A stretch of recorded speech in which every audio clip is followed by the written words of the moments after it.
Bonjour et bienvenue sur la chaîne Ludipack. Aujourd'hui on va parler jeu, on va parler insert, car oui, le rangement pour un jeu c'est important. Cette fois-ci on va vous présenter les éléments de rangement pour le jeu Kikai. Donc ouvrons la boîte et découvrons ces nouveaux éléments. Tout d'abord on retrouve les règles du jeu, donc celles en français et celles en anglais. On a ensuite les plateaux joueurs. Donc on en a deux, l'un sur l'autre, qu'on va placer voilà, comme ceci dans la boîte.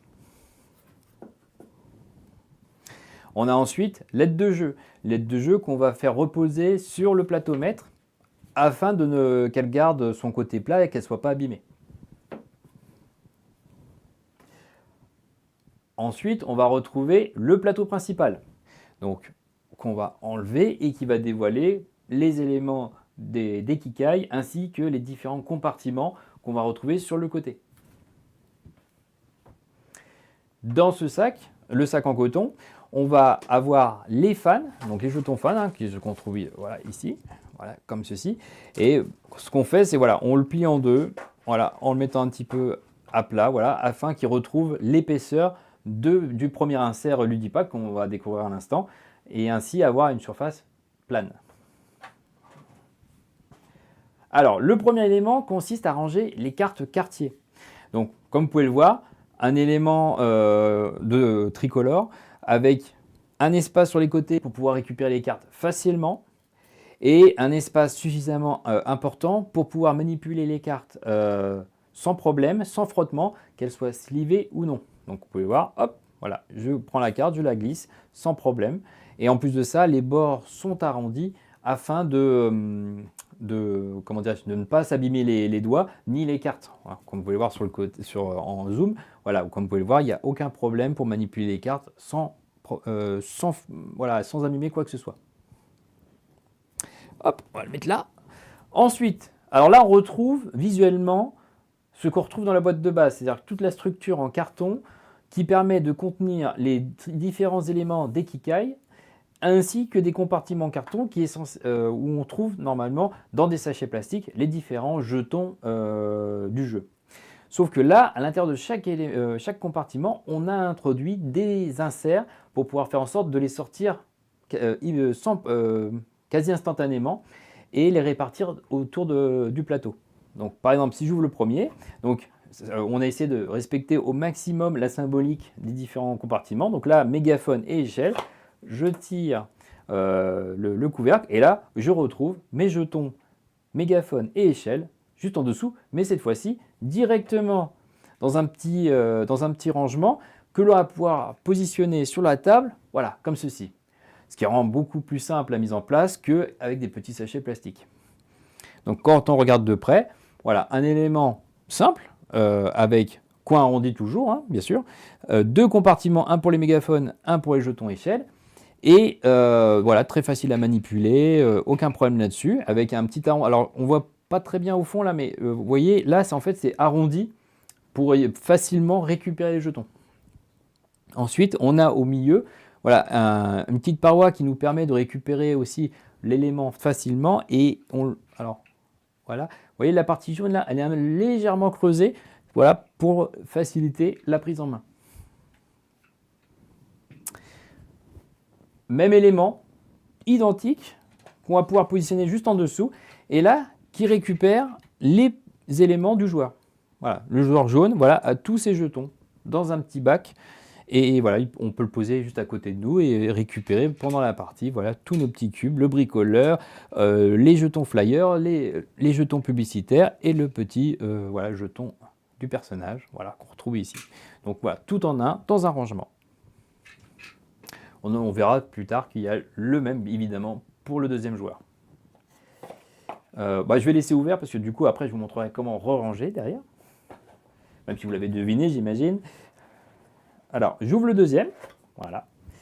Et là, on retrouve un élément voilà, qui est dans le même état d'esprit, mais cette fois-ci avec une forme différente pour pouvoir accueillir les tuiles.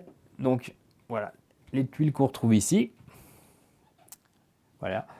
Elles sont séparées par deux endroits. Et là, il y a un petit plot creusé sur le côté. Voilà, vous voyez, là, voilà, il est creusé sur le côté. Pourquoi? Parce que ça permet de faciliter la prise en main.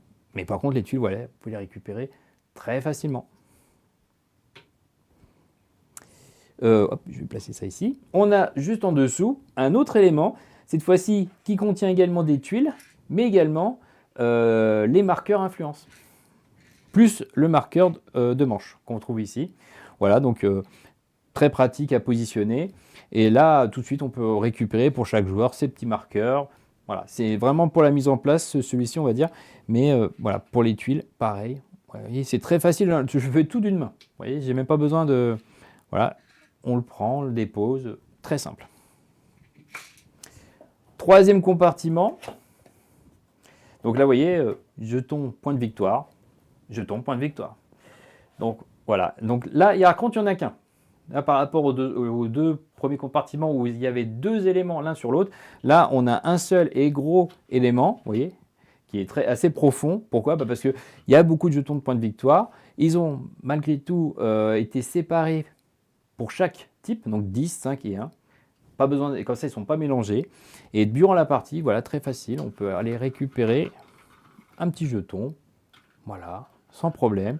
Et à la fin, les remettre les uns avec les autres. Et voilà, ça va beaucoup plus vite qu'un simple sachet en plastique. On peut remarquer qu'il voilà, y a toujours un petit souci du design, toujours les bords arrondis, aucun problème. Et enfin, dernier compartiment, les jetons énergie. Hop. Voilà, qu'on retrouve ici. Et là, on retrouve les mêmes éléments qu'au départ, c'est-à-dire deux compartiments, un pour les jetons énergie de valeur 1, l'autre pour les jetons énergie de valeur 5. Et comme promis, le compartiment pour le deuxième joueur. Voilà, tous dans le même design, donc ça rend une certaine harmonie sur la table. Et voilà, il a tous ces éléments, le petit jeton, les marqueurs influence, flyer, bricoleur, tout est là. Pour ranger, c'est pas compliqué, on fait exactement la même chose dans le sens inverse. Donc, je reprends mes éléments, je les remets dans leur compartiment et je referme le couvercle. Hop, voilà, premier, deuxième, hop, le marqueur, voilà. On peut, alors, vous voyez, c'est quand même assez pratique, hein, ce petit plot au milieu, parce que comme là, on ne voit pas très bien, mais la boîte étant profonde, c'est bien pratique pour aller glisser l'élément sans qu'il tombe et involontairement que les éléments se dispersent. Voilà. Hop, je positionne ça ici. Je mets les deux derniers. Voilà. Ensuite, je vais remettre le plateau principal avec le petit sachet à côté, le petit élément des cartes quartier. On va, hop là, je vais la retrouver, le plateau-mètre avec la règle du jeu par-dessus, les deux plateaux personnels, les deux règles, voilà, comme ceci, et enfin le couvercle. Vous voyez, ça a été très simple et très rapide de pouvoir mettre en place et de ranger le jeu Kikai. Sur ce, à bientôt!